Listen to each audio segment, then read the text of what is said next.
And one very interesting question: if you could just name the entire Grand Prix name, like crap. if you could just try it out. Oh man, that is so difficult. No, I have it in front of me. If you could just try and. Well, I just love to call it Emilia Romagna GP or Imola. so much easier to say that. Okay, I'll give it a try. I kind of didn't see it, but yeah. Formula One, Rolex, Del Italia, Romagna Grand Prix, but I'm pretty sure it's wrong. But yeah, here it is. I'll just try and. It's Formula One, Rolex, Gran Premio, Del, made in Italy, del Emilia Romagna 2022 Grand Prix. Quite a long name. A lot of effort the Formula One team has put into naming the race. Yeah. But yeah. Hello everyone, welcome back to my YouTube channel. I'm your host Naren Harwani, and today we are at British Brewing Company in Marol for the Imola GP race screening. And with us, we've got a very special guest, Ankush Ahuja, a big Kimi Raikkonen fan, and he doesn't need any introduction. He's been following Formula One since a lot of years, more than a decade, and big Kimi Raikkonen fan, and yep, a big memorabilia fan as well. He's like some insane collection of F1 goods. So, yep, Kimi, if you could just introduce yourself. Thanks, Naren. Yeah, been a F1 fan since 1998. So, more than 2 decades, Naren. Okay. But yeah, my love with motorsport began through Mickey Doohan when he was racing for Repsol Honda in MotoGP. And then slowly, F1 races started getting televised, or probably I started watching F1 races. Okay. And Mika Häkkinen was my first love, followed by Kimi Raikkonen, the next flying Finn that joined the McLaren stable and then moved on to Ferrari and won the championship in his debut year with Ferrari, also winning his debut race for Ferrari, which is one of the special records that he holds at Maranello. Yes. And yeah, been a Raikkonen fan till the end of 2021, and now kind of finding my feet back and tending towards a monegasque whose name is Mr. Charles Leclerc. Charles Leclerc, yeah. Charles Leclerc. Charles Leclerc, yeah. So yeah, but yeah, it's been an incredible journey with the sport, and absolutely love it to bits. Very passionate. Try not to get too heated up when it comes to arguing with fellow fans of other drivers. Yep. And but obviously now with the kind of history that I've had with the sport and been following it for more than 2 decades now, you kind of become a bit more calm and settled and have a more unbiased and more wide view of the sport itself. Yes. A very, very warm welcome, Ankush Ahuja. So let's directly deep dive into the race that we've just witnessed, the Imola Grand Prix. What are your thoughts about the race? Well, quite a hectic weekend for the teams. Yep. With the inclement weather. Yes. If you were to put it that way, because on Friday practice, the running they did have a fair bit of running, but then suddenly you went to qualifying because this was the F1 sprint weekend. Yep. So you had park for May conditions enforced from Friday post practice session. Yes. So the teams hardly had any time to really get their setups right. And then what would rather be, a more ideal setup, whether you would be tending more towards having a dry setup for the race, or having a more or having a car more tuned for a car, for a wet race. So yeah, it was quite a hectic weekend for the teams, and considering the feeder races that we had, the F3 and F2, there were a fair number of driver errors as well. So it wasn't smooth sailing, but yeah, I mean, considering the fact that it was in Emilia Romagna, which is very close to Ferrari's home as well as Alpha Tauri's home race, the result for both the home teams wasn't really what we were expecting, that they should get. Yeah. But yeah, in a way, for Red Bull, they are back, and the title is back on track for them, be it in the constructors or in the drivers' championship for Max. So yeah, for Red Bull, winning on Ferrari's home turf, well, this is going to be damaging. Yes. Emotional damage, that guy. So, but yeah, I mean, in a way, considering Max's first 4 races, finishing every alternate race, I'm hoping that next race Charles comes out on top again. So Yeah, I think Max has whatever race finished, he's won it. He's won it, right? Yeah. So, That's like crazy. and like, the other you 2 have races, 4 he's had a DNF. DNF. So, So quite an insane yeah. insane stat. I think Max Verstappen, he's the driver to watch out for, guys, and he's quite close in the championship now. I think 26 odd points, 27 odd points of difference between him and Charles Leclerc. Unfortunate for Ferrari. I think at Red Bull definitely they had to win this. Like they had a DNF earlier, a double DNF earlier in the season, and they kind of put them in the back foot, and they kind of needed a race win now and a 1-2 as well, and they kind of did perform to their best. They got what they wanted, and they're back in the championship. But yeah, unfortunate for Ferrari, right? Yeah, I mean, you got to feel for Sainz as well because, the previous race it was a driver error, and then he made that same mistake in qualifying. बेटे ओ बेटे मौज कर दी मौज कर दी वाह बेटे वाह अरे वाह शेर तुम तो बड़े हैवी ड्राइवर हो भाई. Yeah. Which compromised him for the sprint. Yeah. He made his way through the field to finish P4, and he was right behind Leclerc for the start of the race, but then going into T1 Yeah. with Ricardo on the inside, it just got clipped, and that was curtains for Sainz's race, which I think is really frustrating to see because had Sainz been there, we might be looking at a very different result, or at least Ferrari adopting a different strategy, 2v2 against the Red Bull rather than a 2v1. So you got to feel for him. Charles, well, what can I say? I mean, it's all about thinking about the long game. Sometimes you just have to accept the fact that you are running in P3 and do accept the results as is. You can't be winning every race at every weekend.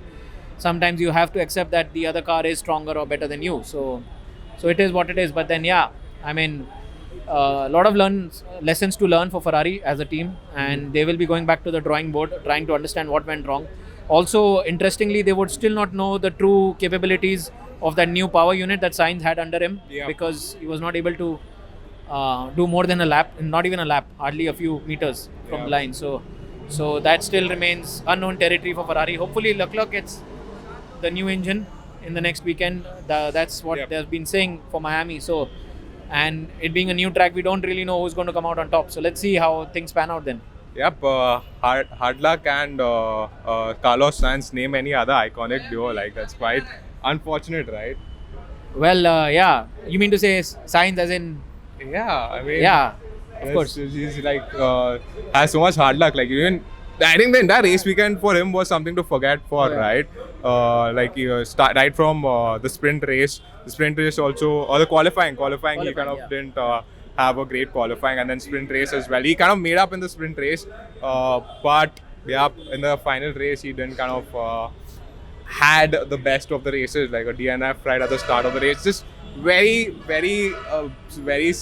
minor mistake. Contact. Very minor contact, and it was just in the gravel by a very small distance. Like had it been on the grass, he possibly would have come out of the situation. So very unfortunate for Ferrari.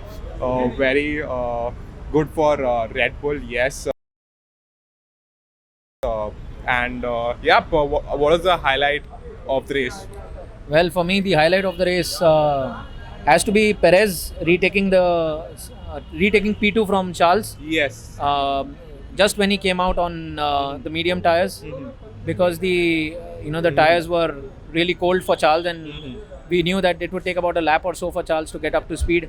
And Perez did not want to waste any time, but at the same time also Red Bull in its straight line down the start-finish straight was mighty. Even Ferrari with its DRS assistance could not really do much when it came to fighting against the Red Bull. So I think that was one very important maneuver that I think eventually played on Charles's mind and then made him think about the alternate plan, which we then saw unfold when he did pit in for the soft tires.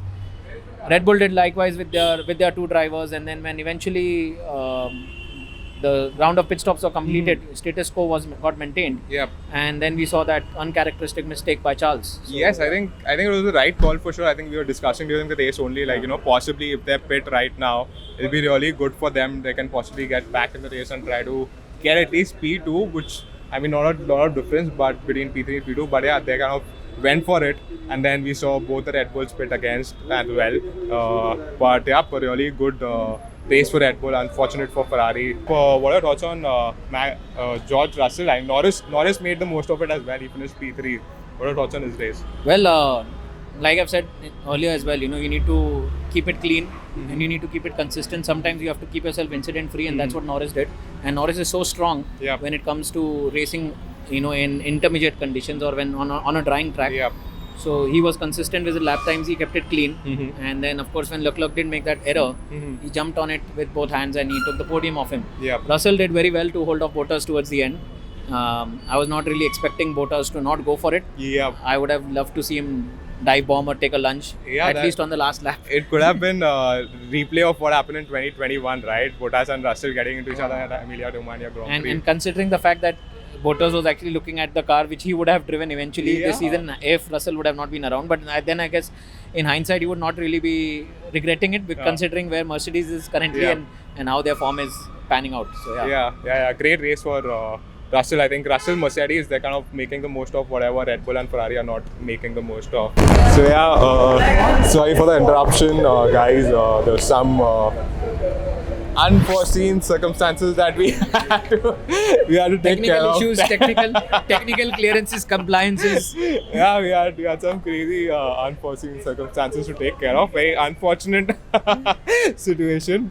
It was like Leclerc spinning over the curbs towards the end of the race. It was exactly like that. We needed to come in for an unscheduled pit stop. Yeah, we took a pit switch stop. to a new set of softs and get a new front wing on. Yeah, it was exactly like that. But yeah, really unfortunate situation for us. But yeah, coming back to the race review, guys, we've covered Ferrari, we've covered Red Bull, we've covered George Russell, and we've covered Norris as well. So yeah, okay, I think we can do Norris again. I think Russell, we've covered Ferrari and Red Bull. Let's look at what the rest of the field made out of the DNF of Carlos Sainz and Charles Leclerc mistake towards the end. I think Lando Norris, he was the one who finished in P3 and kind of made the most of the situation as well. I think even sprint, he was, I think, in the top 5 as well.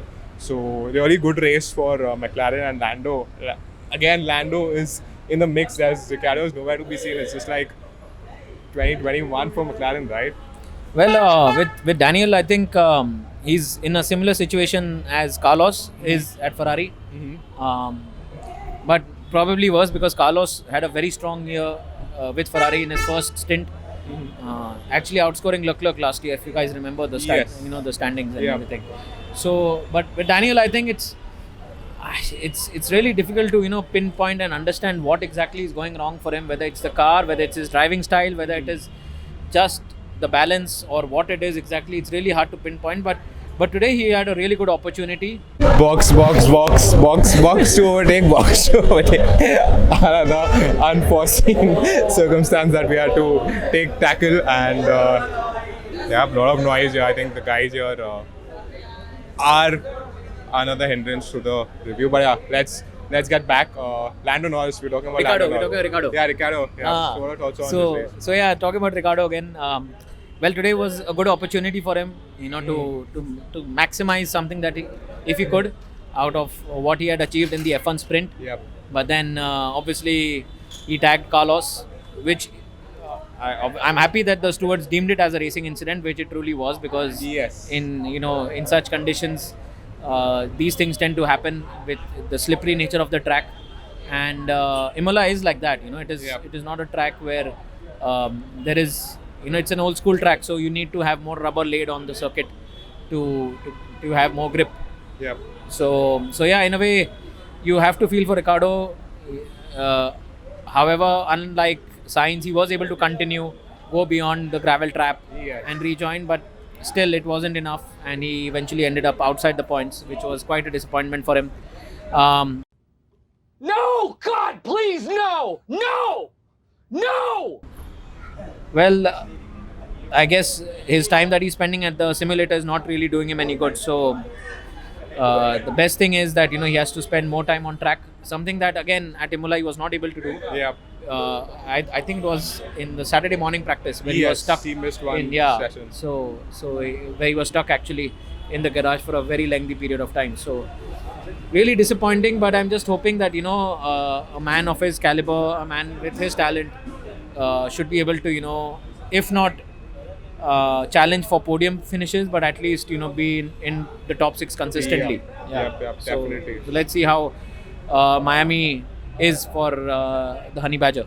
Yep, I think McLaren, Lando Norris again performing and getting points for McLaren. I think that's what's really important in the championship, right? Getting points for the team, and he's playing the leadership role at McLaren. Great to see that. Great to see all the youngsters, all the young drivers, Leclerc, Verstappen and Norris. I think those were the sprint. And Russell. Yeah, and Russell as well. Russell, oh my God, he kind of finished P4 or P5? Yeah, P4 I think. Yeah, that's really good. I think he's the one who's made the most of the situations that Ferrari and Red Bull are messing. Yeah. And I think he kind of got a podium as well. And I think it was at some given point of time it was P2 in the championship or P3 in the championship. P2, up until this. Up until this weekend. Yeah. So yeah, really great for making up for Russell, taking advantage of the situation and just being at the right place at the right time. If I would like to place it that way. Let's come to Lewis Hamilton. Sir Lewis Hamilton, oh my God. It was one weekend to forget for him. Even he was going to talk to Toto Wolff and they were having a chat, and then I think in the pen interviews they asked him what was Toto talking, what was Toto Wolff telling you, and he's like, oh, it's like a personal chat, I cannot share that. But yeah, it's a weekend to forget for Lewis Hamilton, right? Well, with Lewis, I mean, I don't know, it's a very horrible situation to be in, because considering where he's been in the turbo era, winning races with comfortable margins, winning championships with many rounds left in the season, to suddenly being way down in the lower half of the field, fighting away with the likes of Gasly in P14. It's really frustrating. एकदम इन्होंने वक्त बदल दिया, जज्बात बदल दिए, जिंदगी बदल दी. And like we were discussing during the race as well, I think one of the very big reasons why Russell is able to outperform Hamilton is because he has been able to eke out results from a very underwhelming Williams car in the past. So he's been able to take it by the scruff of its neck and bring it into Q2 and even into Q3, and even end up on the podium like the race in Spa. So Russell in that way has been pretty good in extracting the maximum out of mediocre cars, which obviously Hamilton has not been in such a situation for a very long time. Of course, you do have back of the grid starts wherein you still have a proper car and you can power your way through the field and eventually end up on the podium or win races, like the 2018 German GP that our good friend would not want to talk about here. Sebastian Vettel, oh my God. A gearbox failure in qualifying, and then now you've got a season like this where Hamilton does not have a fast car. He's having loads and loads of porpoising issues. The balance is all over the place, and he still has to maintain a positivity to him, and still have that fighting spirit in him, to keep going, to keep persevering under the kind of stress and challenges that he's facing right now. Obviously, at the start of the season, when he finished P3 in Bahrain, I actually didn't expect him to be where he is currently after 4 races, and I still hope that there is a change, or the Mercedes team does find something that turns things around for him before he goes into Miami. But as things stand, oh boy, I really don't know whether he's really going to be in the top 6 on a regular basis or not. But yeah, it's not so nice to see someone so successful being so back, in the field and getting lapped by the Red Bulls and also by Leclerc was not a pleasant sight, especially for the Mercedes fans. Seriously, what the fuck are you doing? Yep, that was something to watch out for. Lewis Hamilton getting lapped by Red Bull, Max Verstappen and Leclerc. Oh my God, I think in the wildest of my dreams, I would have not thought that, okay, possibly Lewis Hamilton would have got lapped. But yeah, weekend to forget for Lewis Hamilton and Mercedes. hope they get their act really right. It's not a right situation for them to be in after what we seen last year, right? He was in the mix. He was like up a game, and today this year, not what is expected out of Mercedes and Lewis Hamilton. Not an ideal situation for them as well as a team. So yeah, let's hope they can bring their act up and kind of fight at the front of the field, at least if not podiums, like finish in the top 5, top 6. And he was fighting against what? He was fighting against K-Mac, I think, or even Pierre Gasly. Yeah, Pierre Gasly he was fighting against. It was right from the start, he wasn't being able to overtake Pierre Gasly, and even Russell was fighting against K-Mac. He kind of overtook K-Mac, and again, I think it was a good battle to see K-Mac and Russell battle it out against each other. Haas and Mercedes battling against each other. This is F1 2022, right, guys? Like last year, Haas. Sports is a great leveler. 2 years has 0 points, and both the years Mercedes has won the Constructors' Championship, with Lewis Hamilton winning the Drivers' Championship as well in 2020, and 2021 was Max Verstappen. But yeah, this is what Mercedes stat is, and they're fighting against likes of Pierre Gasly in an AlphaTauri and Haas with Kevin Magnussen. It's quite a crazy situation for Mercedes to be in for sure. But yeah, let's hope they can get their act right and fight for in the front of the grid. So yeah, a great race overall. Charles Leclerc versus Max. Whom do you think will take it up from here? Well, I would not want to read too much into what Charles did today, his mistake specifically, but I guess he would have learned a lot of lessons. Something similar to what happened with him in Baku as well in 2019.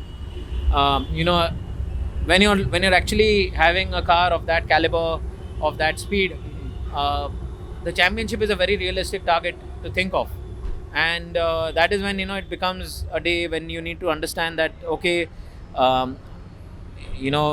today isn't my day. I might not be winning, but that's fine. I'll still end up on the podium. I'll still get a healthy margin of points, and because at the end of the day, we've seen this happen so many times, even last year. Little things, little mistakes here and there, and they eventually add up to what. Yeah. Eventually add up to how a title pans out. Yes. And now this is what we are seeing again happening. You should have been thinking about the long game, probably. But yeah, again, should haves and ifs and buts don't really matter because as things stand, Charles is P6 today, and he lost his chance to be on the podium at Ferrari's home race.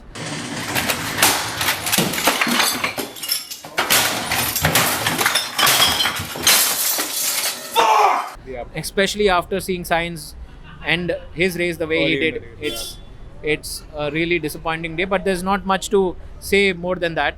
Although for Charles, I would still say that he still holds the championship lead, 27 points. Still a healthy gap. A full race victory plus a fastest lap, and still he would have 1 point over Max. So Max's 2 DNFs have obviously hurt him bad. Yeah. But then both weren't obviously due to his fault. It was more due to the car. The fuel. The reliability issues on the car. So if I were to still look at the reliability history of both the cars, I would still put my money on Ferrari, and I would still be hoping that it would be Charles who comes out on top. But of course, he needs to be mindful that going forward, he can't really have these slip-ups, especially when you have your title rival and the current world champion not finishing 2 out of 4 races at the start. So you actually need to build on what you've gotten, the initial momentum, the initial part of the season. So that is something he needs to be mindful of and just go at it full throttle. Yep, exactly. I think each point is important. I think we've seen it in 2021 that kind of has made it so important that each race finish is an important each race point. I think last year what we've seen drivers getting half race points, we've seen them getting even fastest lap points. I think right from the start I think we didn't realize until the last race where both Lewis and Max went on to with equal points, where any driver who's winning the race wins the championship, right? So it's very important. Each point is important, and I think sprint race also has kind of made it really interesting with they're giving 8 points unlike last year. So I think only 3 points for takeaway last year, but now they're giving 8 points for P1 and 1 point for P8. So yeah, what are your thoughts on sprint race? Did you enjoy the sprint race? Well, considering what we've seen in the sprint, I think it's a brilliant race that we've had. The F1 sprint is is an exceptional concept. Something that I'm really happy to see, because it does really well in the feeder series as well, with F3 and F2 as well. So hopefully we'll see more of these races happening in the near future. Yeah. It's very exciting, adds more action on a Friday as well as on a Saturday, because you have qualifying on a Friday, and then Saturday, of course, you get to see a mini race before the Grand Prix, the real deal, the main event. So yeah, kudos to Formula One management for thinking of adopting this. But 3 races in a 23 race calendar with an F1 sprint is too small. It's the biggest calendar we have so far, right? Yeah, it's a very small proportion. Yeah. So I mean, I just want to say one thing. I mean, being a Formula One and a Max Verstappen fan, just one thing. Everybody's a gangster until Max Verstappen dive bombs on a straight. Bada bop boom pow.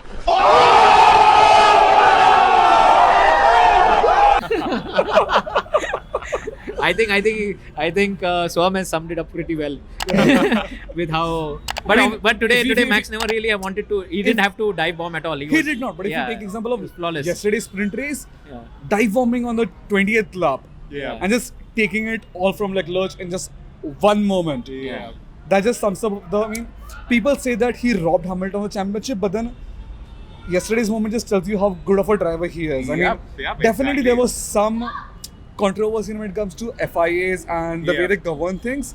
But then regardless of that, Verstappen is a Class A driver. Exactly, yeah. He deserves this championship. I mean, being a P1 and P2 consistent throughout last year's season, that's pretty epic for me.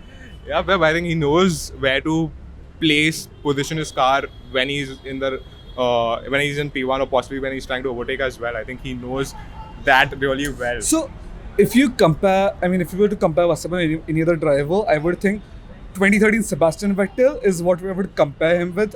I mean, 2013 Vettel, he was on its different class, right? Yeah. P1, P2 throughout the entire season. That's how I would put Verstappen right now, or at least last season. See, I mean, Red Bull goes for the young guns, and it is really working for them. I mean, even Perez, although he's not a young gun, he's doing really well right now. And the way he's performing right now, I really see, I think he'll be next year as well. I don't think Gasly will be replacing his seat anytime soon. Yeah. The way Perez is performing right now. Yeah. That does. Also, more importantly, kudos to Verstappen for his tyre management in the sprint, because for the majority of the race, if you see, the gap was hovering around the 1.3, 1.4 second mark, and he never really let Leclerc out of his sight, but at the same time, he was not really pushing his tyres way beyond than what he should. And I was a bit shocked to see how quickly Leclerc's tyres went off the cliff.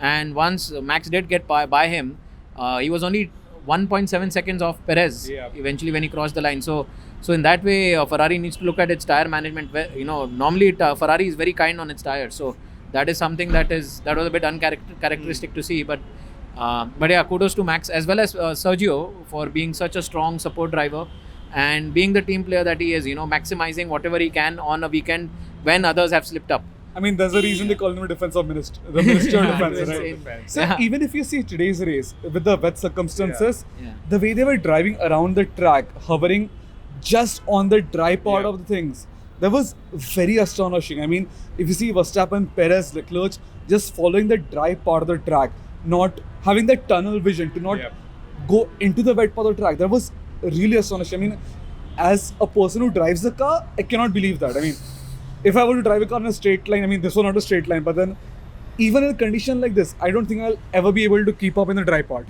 I will slip over to the wet He's part. in really good spirits right now, so I'm not sure if he'll be able to drive straight. I won't be driving home.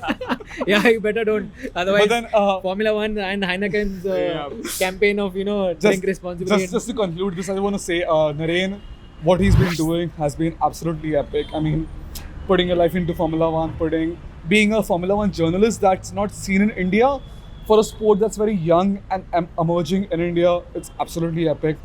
Being with Ankush, who's been a diehard fan of Formula One for, I'm assuming, all of his life, right? Yeah. A good part of my life, yeah. More than half of my life, yeah. It's really epic of what these guys are doing, or what these are doing for the community. I mean, Naren's interview with Mika Hakkinen, Naren's interview with Leclerc, Naren's interview with Vettel. Yeah. This is what India needs. I mean, in the next few months, I see these guys putting Formula One on the map along with us, of course. But yeah, I mean, Yes, good yes, job yes. to what you guys are doing. Yep, Kudos to big, you guys. big thank you to Soham as well Yes. from Gigminx. I think they're doing some really great work with respect to organizing race screenings. The first race screening till now, the fourth race screening, they've been putting a lot of effort. I think that there goes a lot of effort behind the scenes to organize race screenings, which we cannot see. But yeah, like in the races is where we kind of come to know. Okay, that's what when they're sold out entirely in Thane, in Marol, and other race screenings as well. Like it's hats off to them for a lot of hard work goes. Thank you so into much, it. Naren, for all the Yeah, kind words. I'm thanks. gonna take a leave. Yeah, Thank you so sure. much for coming. Sure. Thanks, As Soham. always, it's a pleasure hosting you Same, guys. same, you guys same, are doing good for the community. Same, Thank you so same. much. you. Thanks, Soham. Yeah. That's Soham, guys, sharing his words of wisdom with us and his thoughts about the race. So yeah, we had sprint race. I think we'll just conclude in a bit. Yeah, sprint races. I think really good to see sprint races in F1. But yeah, like you said, only 3 out of 23 races. Yeah. I think they're too early for kind of making it to the entire year. I think given that the new regulations in place, plus the cost cap as well, right? So it's a very big change overall for F1 to kind of get used to already. And in the sprint race, it's a new format, right? Yeah. They kind of change that drastically. There's a lot for teams to kind of look out for, take care of. I think slowly, gradually is the way to go, and I think that in the right direction for sure. I think sprint races, it's exciting. Friday qualifying, Saturday sprint race, Sunday race as well, Grand Prix as well. So win for Formula 1, win for Formula 1 fans as well. They get to see competitive race sessions throughout the race weekend, and even if someone misses out qualifying, they can back it out in the sprint race like Sainz did, but unfortunately not a great race for him. Yeah. So yeah, if you could just sum up the race in 3 words, Ankush. Okay.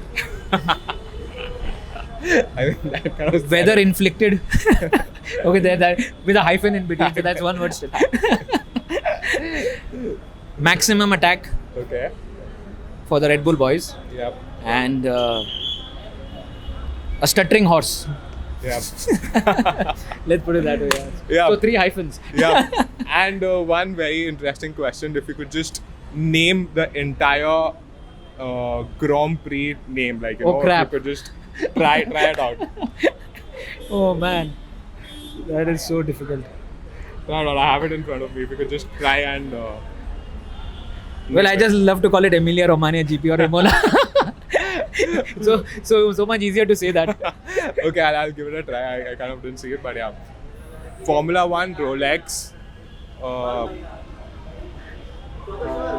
Del Italia, Romagna Grand Prix, but I'm pretty sure it's wrong. But yeah, here it is. I'll just try and. It's Formula 1 Rolex Grand Premio del Made in Italy del Emilia Romagna 2022 Grand Prix. Quite a long name. A lot of effort the Formula 1 team has put into naming the race. But yeah, quite an interesting race weekend we've witnessed, and big thank you to Ankush for sharing his thoughts with us. And it was great fun seeing him at the race screening as well with his steering wheel replica that he's got of Kimi Raikkonen in the 2018. Well, there's one guy who will be very happy as well. He's become a Max Verstappen fan. Let me just pull him into the. There you go. Udit, what do you think of Red Bull's performance today? Yeah, so Red Bull was on the cards, but it's just the weather which has helped the Red Bull today. Really? Yeah. You think it's just the weather? Yeah, it's just the weather which has helped the Red Bull. Otherwise, it was the all Ferrari. Well, that's quite gracious in victory, I would say.